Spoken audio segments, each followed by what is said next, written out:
ఇప్పుడు ఆన్ చేసింది అమ్మ. ఇప్పుడు సౌండ్ నేను వినలేక నీ సోది.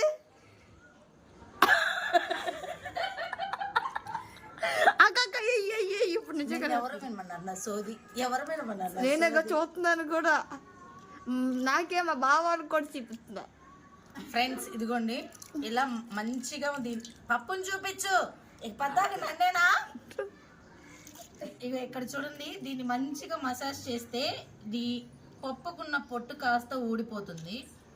దాన్ని బాగా ఇలా నలిపినాక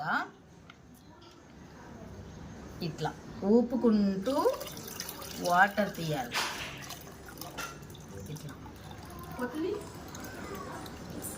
ఎస్, ఆ పొట్టు కూడా లాస్ట్కి వచ్చేస్తుంది. ఒకటో రెండో పప్పులు ఉంటే మళ్ళీ వేసుకోండి. పద్దాకే ఇక ఒకటో రెండో కదా అని చెప్పేసి ఇందులో వేసుకుంటా ఉంటే ఇందులో ఏమో ఉండవు, మొత్తం కూడా ఇందులో